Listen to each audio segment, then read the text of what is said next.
Lizzie, and today I am talking about catering for female desire in Japan's creative industry. Japan has a long history when it comes to representation and production of erotica. From early shunga to a manga industry born with the desire to fulfill all the needs that Japan's rigid society impose on its people, to theatre and performance art rooted in ideas of adding flair and colour to performance. Japan itself is a hegemonic society, which means it believes that everyone is working as one to fulfill the joint goal of producing a superior country and to worship their emperor. This means they do not like anything that sticks out and is not part of this mainstream and hegemonic ideal. The nail that sticks out must be hammered down. It's hard then to see how they could achieve creativity and freedom to express, but the arts have sat in opposition, offering a way to escape societal pressure and explore aspects of individual taste and desire that would not be so easy as part of the Japanese whole. Japan's indigenous religion is Shinto, which is a belief that supernatural beings dwell in nature. The gods and goddesses of Shinto are not repositories of morality or perfection. Instead, they exist within nature, and thus, sexuality is an innate part of life itself. Therefore, religious attitudes are not an obstacle to the presence of pornographic material in Japan's society. Japan is not a Christian country, and therefore its ideals are not judged by the same set of principles. In fact, when Japan finally did open its border during the Meiji era, it did so when the Victorian Age was in progress, and visitors from Britain found some of Japan's culture and way of life vulgar and barbaric, and therefore Japan made an effort to conceal and move away from anything that made others think of them as uncivilized. Japan did start to rebel against this idea of other countries and hold firm to its own belief. But alas, the arts and various aspects of it survived and prospered, and truly Japan has one of the most interesting porn industries. I am not going to cover all aspects of this, mainly trying to show you how Japan as a society have managed to pretty much master the art of catering for female desire. One interesting fact is in Japanese porn, the women are higher paid than the men.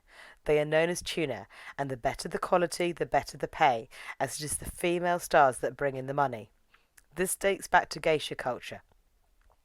Also, the age of consent was 13 up until the 90s, and Japan still has got a checkered history and erotic market for underage children. This goes both ways, as there are genres in both male and female produced erotica featuring younger and younger looking characters. The other important thing to remember about Japanese porn, the erotic art and imagery, is the censorship laws in Japan, and Article 175. By Japanese law, any lawfully produced pornography must censor the genitals of actors and actresses, and up until the mid-1990s, so was the depiction of pubic hair. Anuses are only censored at contact or penetration. This type of censoring must also extend to hentai comics, video games, and anime. It is illegal to show detailed images of genitalia. For the most part, this means the penis, and therefore Japan had to get creative with depicting sex and male genitalia. In live action, this meant that things are no longer penises. They are tentacles or household appliances. A genre that came about is Eroguronansensu, literally meaning the erotic grotesque nonsense. A lot of straight porn concentrates on the woman, so there is more focus on her body and her sounds and expressions. You also can't show cum, and this is why if you've ever watched anime, when a character is aroused, they have a nosebleed. Yes, in Japan you can't see a penis, but injury and bodily wounds aren't censored. There was a unique period when female genitalia areas were censored using images of wounds and blood, adding an extra sexual violence fantasy to the market. When it came to explicit images of men, there was the black spot or black rectangular bar that obscured your view. This is very apparent in manga, especially if you know about the yaoi genre. Yaoi is manga and anime that depicts male homosexual sexual relationships. It is about the sex and is mostly of a pornographic nature with minimal to no plot. It is an offshoot of Shounen Ai, which is manga and anime that depicts romantic relationship between boys. It is predominantly a female-targeted genre and in no means meant to represent actual queer relationships in Japan. Yaoi is for the erotic pleasure of female readers and sometimes males. Now, the censorship has evolved a lot since the days when the men had mysterious disappearing penises, and they certainly are more graphic, but still with a bit of a censorship bar to technically still comply with the law. I remember being in uni on a module about porn and exploitation and trash cinema, and the question was brought up about how come men like women on women, but women don't like men on men. To this day, I regret not putting my hand up to correct them, but at the time I felt like the lone freak because I was reading Kirk Spock fan fiction, and my school folder was covered in stickers from Utena, Digimon, and Gundam Wing, depicting the male characters. Back then, it was still a rather new idea that women had the same sexual desires as men, that we would have an appetite for the erotic, and that the female gaze was as strong as the male. Media has come a long way in the West, and I thank Supernatural and the MCU for that. But 20 years ago, it was just me reading yaoi imported from Japan and living off fanfiction.net. Anyway, I digress. So, it was in 1976 when Keiko Takamiya wrote Kazuya no Uta, The Song of Wind and Trees. She was a mangaka bored with the same romance stories and thought to change one of the protagonists to a boy. The first Shounen Ai was born, and women loved it. So what about yaoi that women found so appealing, apart from the fact that watching two attractive guys get it on was hot? Well, for one thing, it is wrong to assume you can only relate and enjoy to something if they are the same gender as you. A female, therefore, could only relate to a female body. This is very much untrue, as especially in Japan, where gender is treated differently to the West. I will talk more of this later. As a reader of manga, I had no problem identifying with the characters, and not just the ones with the more female coding, but the masculines, as they felt closer to my own desires. It was apparent that the boys were the girls' displaced selves, despite their effeminate looks that belied their identities. However, the fictitious boys were endowed with reason, eloquence, and aggressive desire for the other, compensating for the absence of logos and sexualities in the conventional portrait of girls. What I feel important about Yaoi and Shounen Ai is it also created a safe space for female desire. I've mentioned that Japanese eroticism and violent imagery can often be hand in hand, and there is a lot of very sexually violent erotic material in Japan.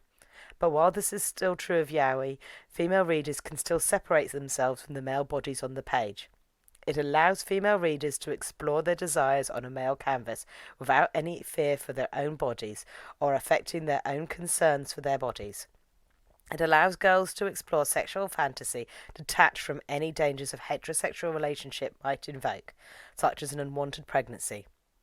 Japanese creators have made a genre that allows women to play with male bodies the way that males have done to females, and within these stories have created relationships that show far more equality compared to heteronormative agendas of Japanese society. Japan has an abundance of media to cater for women, not just manga, but anime and video games. Otome games where you play as a female protagonist and make choices to see which handsome man you end up with. Yaoi games that do the same, but you play a male lead. There are even female-only floors of manga department stores, so you can pursue your desires in peace, as well as girl gamer stores and media stores that can be found in Ikebukuro. This is the dream location for women, not only for the home of the first ever cat cafes, but Otome Road, or Maiden Mile. That is the female-focused version of Akihabara, where you can go for all your merchandise you can think of. Think yaoi, hugging pillows, idol merch, and anime figures. I mentioned that Japan has different ideas on gender compared to the West. Masculinity is not measured by muscle, but by how well you can look after your female partner. Being clean-cut, slender, and more effeminate and well-dressed makes you more attractive and desirable. You only have to look at the Japanese boy bands and host clubs to see this.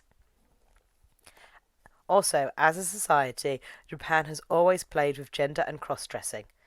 Crossdressing, for one, is not seen as something that denotes sexuality, but for a lot it is a way to escape the pressures that their biological sex has shackled them with. This history of gender swapping came through the theatre after the nobles were sleeping with female kabuki performers, led to illegitimate children that threatened the lineage of high-ranking clans and families. They made it illegal for women to perform, so all the female roles went to women. This, however, didn't stop nobles sleeping with the young, attractive male actors, but it did stop unwanted pregnancies. But in 1914, a new form of theatre came into existence, and that was the all-female Takarazuka revue. Takarazuka is still going strong today and is a combination of Western-style Broadway musicals and adaptations of shoujo manga. It is performed solely by women, and the typical audience is female. The cast are divided into women who play the females, the musumuyako, and the ones who play the male roles, the otokoyako. The male stars are often the most desired by the female audience, receiving the same attention a male pop idol would in the West. It isn't because of their gender or their biological sex that make them a focus of desire, but they live up to the erotic vision put upon them. These males are romantic heroes, the perfect physical specimens. They also the perfect romantic partner, and again they create another safe space for female desire, a place for women to be charmed and romanticized without any of the attachments of a heteronormative relationship. Much of this apparent danger from heterosexual relationships for women comes from the fear of unwanted pregnancy.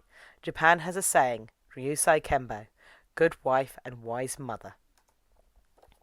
The idea that once a woman is of marriageable age, she'll give up her job to become a wife, and her role is to look after her husband, home, and produce children. Not all women want to fall into this pattern and want to continue in their careers, to explore their sexuality and enjoy their lives. So to create fantasies and place their desires onto the otokoyako or the characters in yaoi means they themselves won't get pregnant and are free to explore their own sexualities and romantic desires. Teen pregnancy and single mothers have a very bad reputation in Japan, with little to no support. Same-sex relationship between girls is encouraged in their school years for the very reason that having sexual relationships with another girl won't lead to pregnancy, and therefore you will, in the eyes of men, still be a virgin when you marry. Japan's creative industries have very much made an industry out of catering for the desires of their audience. This is something that comes across with idol culture and the idea of ownership. Both male and female idols aren't allowed to date or behave in any way that might tarnish their image of being perfect. For female audiences, this goes further by encouraging male idols to form close bonds with each other, specifically to appeal to women. The male idol production company, Johnny's, is probably the most famous and home to boy bands such as Arashi and KAT-TUN. Apart from being pop stars, they are also TV drama actors and models. Most of the male stars also do slightly more risque photo albums for their female fans. The magazine An is Japan's #1 women's lifestyle magazine. They also do idol videos. I myself own At Home with Shirota Yu, in which the hour-long video has him waking up, eating breakfast, taking a shower, relaxing in his house, teaching me some Spanish, and teaching me what he wants to cook for dinner. It is purposefully voyeuristic and made solely for me to watch my fave idol when he is supposedly alone and at his most relaxed and natural. Then there are the male bonds, and that the idols will play on this, posing for homoerotic photo shoots, making sure they are seen hugging and having fun together in public, and making sure they dance suggestively with each other during live events. I was always a big fan of KAT-TUN and the pairing Kodame Kazuya and Kaminashi. I was always a big fan of KAT-TUN pairing Tokai Kokame. I was always a big fan of KAT-TUN and the pairing Kokame, which is Kazuya Kaminashi and Koki Tanaka. They released such video diary clips as A Winter's Date and did a number of couple photo shoots. Again, why they came their relationship is in a safe space. Women can play with it, eroticize it, sexualize it without any threat or fear on themselves. Women are given ownership of these idols to fetishize as they seem fit.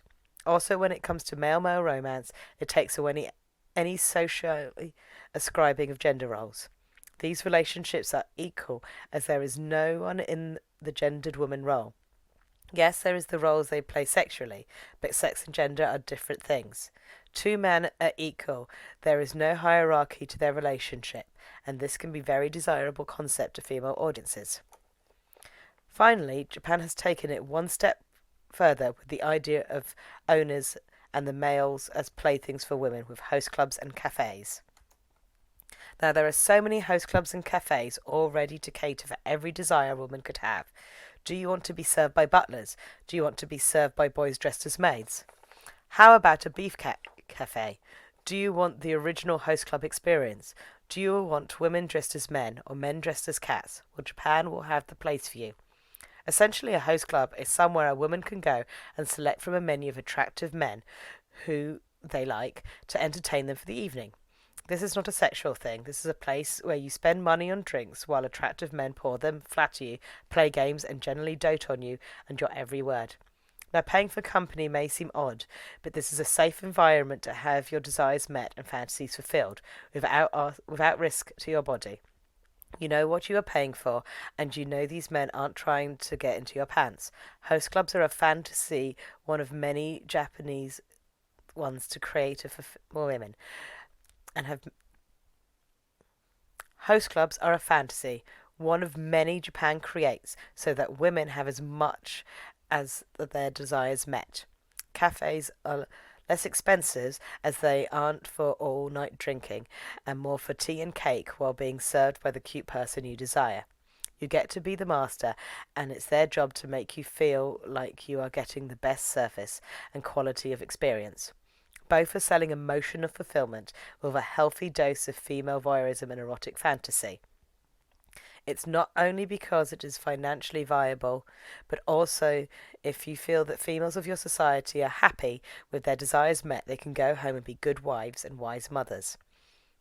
Another type of cafe, and the first one ever to appear in Ikebukuro, is now there are yaoi cafes in which you can pay for your cake and your tea, and the cute boys will serve you and then make out with each other and flirt with each other for your voyeuristic pleasure. Japan is an interesting and wonderful place. Though in truth, what this all means for actual relationships in Japan is a whole other panel. With things like the rise of the office ladies and the bodycon generation, which is a generation of young women who are dressing more sexily, going out to nightclubs and sleeping around because they're staying at home, so they have their own money and their own financial like gains, so that they don't have to rely on a man for spending money, and they're choosing, instead of getting rent and stuff, to use their money to pursue what they want. And a lot of the time they go out and they target Western guys to date because they know it doesn't come with all the same like, well, now we're dating, we have to get married. They can have their one night stands and their fun and enjoy themselves.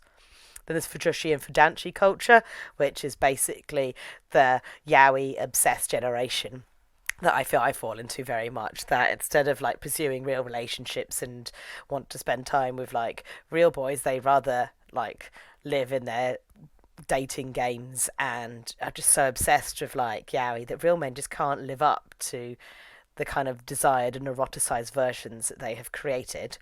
Herbivore men culture, which is basically like the male otakus, which is the opposite of like the Fujoshi and Fudanshis that are so like they've so distanced themselves from women in society, that they just don't take any risks, and they just don't pursue women or their desires. They're just seen as too soft and just not masculine enough. And again, the 2D love connection, which is the fact that in Japan people have married their cell phone apps and their girlfriends on their phones and anime characters, and they're losing their connection to each other. There's so many things, but again, a whole other panel I could talk about on the 2D love connection and the separation of men and women physically in Japan and their interests. And hopefully I will get a chance to do these panels in future. If you've liked what I've talked about and you want to see what else I do, please go and check out all my various social media links. I write, I draw, I ramble. If you like homoerotic paranormal romance, I have a novel available on Amazon. But for now, this is me saying byes byes.